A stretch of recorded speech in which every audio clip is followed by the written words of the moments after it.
Question de fond importante pour l'avenir de la presqu'île, monsieur le maire. Depuis longtemps déjà, la ville de Lyon est en réflexion sur l'ouverture des commerces le dimanche. Et tous les dimanches de l'année, sur certains secteurs, qui pourraient être classés en zone dite touristique.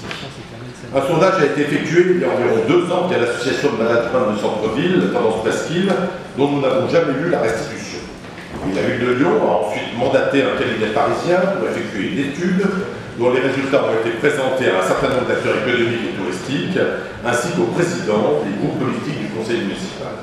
Et pour ces derniers, la présentation a été succincte, et aucun document écrit n'a été remis, ni sur les résultats, ni sur les coûts de cette étude d'ailleurs. L'activité commerciale de la presqu'île en fait l'un des secteurs, si ce n'est le secteur le plus concerné.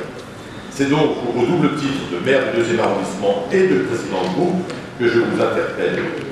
L'ouverture systématique des commerces le dimanche, on le sait bien, soulève en effet de très nombreuses questions que vous n'avez sans doute pas manqué de vous poser et auxquelles nous souhaiterions que vous puissiez apporter des réponses ou des positionnements. D'abord sur le sujet de commerce, sur le type de commerce concerné. Que l'on soit une grande enseigne ou un commerce indépendant, l'impact, le fonctionnement ne seront pas tout à fait les mêmes. Comment les commerces indépendants peuvent-ils faire face humainement et financièrement à une ouverture 6 jours sur 7, voire 7 jours sur 7. Votre étude a-t-elle pu mesurer l'impact économique d'une telle mesure sur les secteurs non concernés dans Lyon intramuros et sur la métropole? Troisième sujet, l'ouverture tous les dimanches engendrera nécessairement un coût supplémentaire pour les collectivités. L'augmentation des cadencements de transport en commun qui sont actuellement en service plus réduit le dimanche, l'évolution des règles de stationnement gratuit le dimanche pour ne pas voir se reproduire le stationnement anarchique sur les trottoirs auquel on assiste lors des 12 dimanches déjà ouverts par an. Quid de la propreté aussi, la nécessité des moyens supplémentaires, tout comme la sécurité et la présence de la police municipale.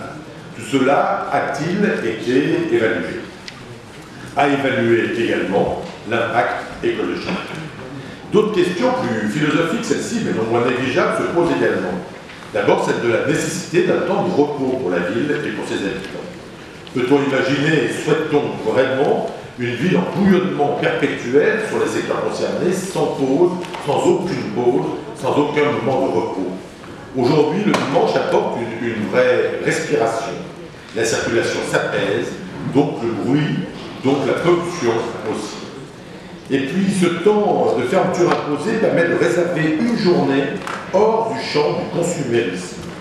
À l'heure de la consommation raisonnée, voire pour certains de l'aspiration à la décroissance, une ouverture des commerces le dimanche est-elle vraiment en phase avec son temps? Cela fait tant de questions auxquelles vous avez peut-être déjà des débuts de réponse, mais compte tenu de l'impact d'une telle mesure sur notre environnement urbain, sur l'environnement économique, sur l'environnement humain aussi, pourquoi, c'est ma question, ne pas organiser une consultation citoyenne auprès des Lyonnais, comme vous l'avez fait pour le climat? C'est typiquement un sujet de société qui nécessite l'avis de tous, l'avis de tous les Lyonnais, et pas seulement des acteurs économiques ou des acteurs touristiques. Le travail du dimanche va bien au-delà de l'attractivité de notre ville. Il s'agit de penser la ville, il s'agit de penser la société aussi de demain, telle que nous la voulons. À notre avis, elle mérite cette consultation citoyenne. Merci de me donner votre avis.